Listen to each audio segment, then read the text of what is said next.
I get regular notifications of the Matt Godwin Substack, but because I don't pay for it, all I get is the headlines and maybe the first paragraph. So I noticed this morning that he said the media, and from that I assume he's talking about the mainstream media, are actually starting to criticise the Labour Party openly. And yes, they are. And I can add to that, I don't know whether he mentioned it, but the mainstream media aren't referring to Nigel Farage as far right quite so often now, and they're even holding off on making fun of him. Meanwhile, even on a bootlicker like Sky News, an interviewer is actually asking Angela Rayner actual questions about her housing policy. Well, more of that particular car crash after I've told you that I'm Granniopteryx and I'm on YouTube, Rumble, BitChute and Minds.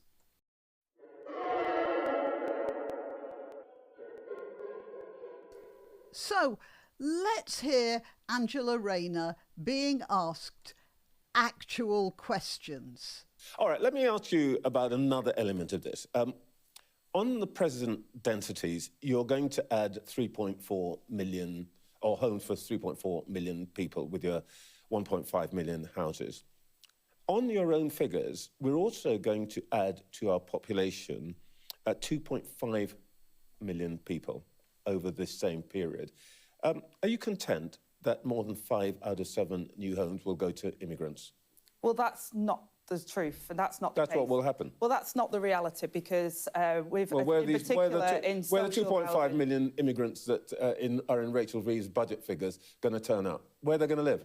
Well, there's plenty of housing in the UK, but the houses, especially social hang on. You can't, on the one hand, say we've got to build this 1.5 million houses, and then say there's plenty of housing already. There is plenty of housing, Trevor, already, but there's not enough for the people that desperately need it. So the homes, especially under our affordable homes programme, which is social and affordable housing, there will be there for people who desperately need them, local people. We've already outlined how we're going to support veterans and people who are fleeing domestic violence. Okay. Councils need homes for people that are on the waiting list. I've already announced changes to the right to buy, making sure they have this doesn't quite make sense. So that we can deliver the houses they desperately need. Deputy Prime Minister, it doesn't quite make sense. You start the interview by telling me that there's a housing crisis. When I remind you that you have said yourselves as a government, we're going to need 2.5 million migrants. Some of them, by the way, people are going to build the houses. Suddenly, there's a lot of housing. Where are these people going to go?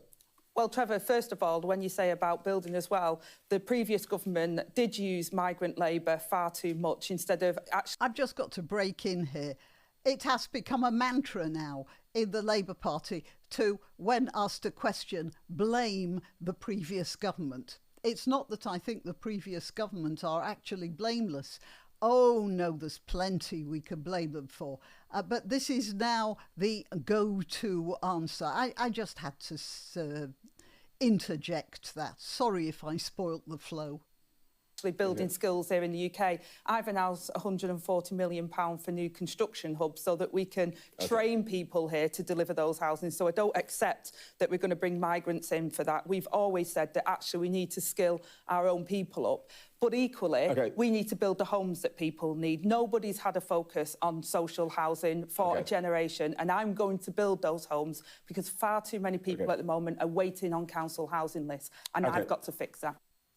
OK. Yeah, well, I'm not going to go through the interview. I'm not analysing that. I'm merely showing you how the interviewer is actually asking questions and basically how thick Angela Rayner really is. Now, let's establish something from the start. The people of the sort who populate the BBC and even Sky News, in Britain at any rate, and The Guardian, many of them, most of them, in my personal opinion, and I met a lot of them, they're terrible snobs.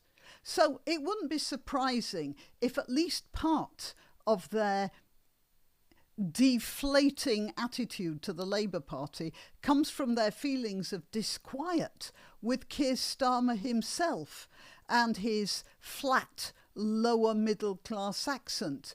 I'm quite sure that is having an effect on their attitude to him. Because his accent almost certainly reminds them of that council Jobsworth who wouldn't give them permission to build a nanny extension on their country pad. Labour is also probably irritating them financially with the new national insurance hike, because that's obviously going to be making it more difficult for them to employ those nannies in the first place, as well as the secretaries and researchers. You have to remember a lot of BBC higher ranks and even mid ranks actually are not people who are being employed by the BBC. They are independent companies on contract to the BBC. So they have the advantage of being freelance, but they also have to employ their own backup staff. And these extra taxes are a big problem for them. And then there's the much neglected and often satirized subject of free speech. Of course, most of the people, especially in the BBC, have no problem seeing the working class oiks being bullied by police and dismissed from polite conversation as far-right thugs. But when stratospheric flyers like the journalist Alison Pearson ends up with that knock on the door, that's a different matter. Even if they have differing political opinions from her, she's a journalist. Yeah, and if you're out of the UK and don't know who Alison Pearson is, I suppose in the USA, if I said something like Christiane Amanpour, you know what I mean. A little respect as I have for that particular lady. I'm not likening her to Pearson. I'm just pointing out how well known she is. And in Australia, well, perhaps Melinda Farrell. I know she's a sports journalist, but I'm talking here about well-known, not political columnist. Sorry. Anyway, Alison Pearson wasn't a political agitator either. She was a columnist and an interviewer, and usually pretty middle of the road. And I'll bet that the police attention she got recently, well, that would have given quite a few people in the media pause for thought. I mean, if someone like Pearson could be under threat of arrest, then nobody in the media is safe. They thought they were safe, but now they suddenly realise they were wrong. And finally, let's talk about the media and the little villages outside London where many of them live. Pearson herself lives in a village outside London. And she was talking about how embarrassing it was for her in that small community to have police knocking on her door. Well, there are others out there in similar sorts of country bolt holes, and perhaps some of them are noticing a bit more strange men in the village high street. Strange men who have somewhat un-British ideas about the sexual availability of women and girls who go out shopping without a male guardian. Again, that was perfectly fine when it was confined to, working class areas of depressed northern towns where the kebab shops outnumber the Starbucks. But when you can't book the dining room of your local country hotel for your Christmas party because the place has been taken over lock, stock and barrel by the aforementioned strange men, my dear, that's perfectly dreadful. I mentioned Starmer and his flat, mechanical, expressionless accent, surrounded by people like Angela Rayner, who is, No towering genius, and nothing like the vigorous working class stars of previous Labour administrations. I mean, have you seen the front bench recently? For goodness sake, David Lammy is sitting there. Angela Rayner, and then there's Rachel Reeves, who's a cabinet member, but if I didn't see pictures of her in the cabinet, I'd assume she was lying about that as well.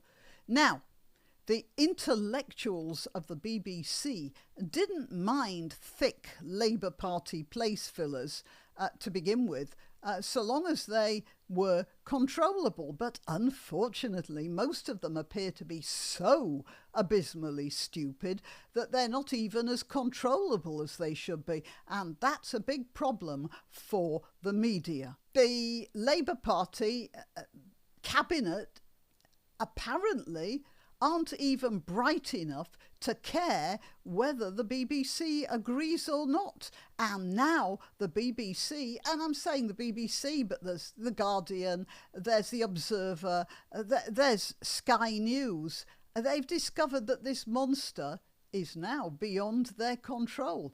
And that's enough to make anyone a little nervous, isn't it? Finally, I'm sure that even the most isolated of BBC apparatchiks must have become at least vaguely aware that a lot of the public really, really don't like them. And I should think that some of them are, well, starting to think they might do better to moderate their political opinions just a teensy bit. After all, they exist but to serve, don't they? Whether this slight change will have an effect on the way the Labour Party behaves, I can't see that happening. As the American comedian Ron White memorably said, "You can't fix stupid." Till next time, you can help my channel by subscribing and clicking the notification bell. That's quite important. And by sharing if you're so inclined. Links to my other channels and to donation methods are in the description.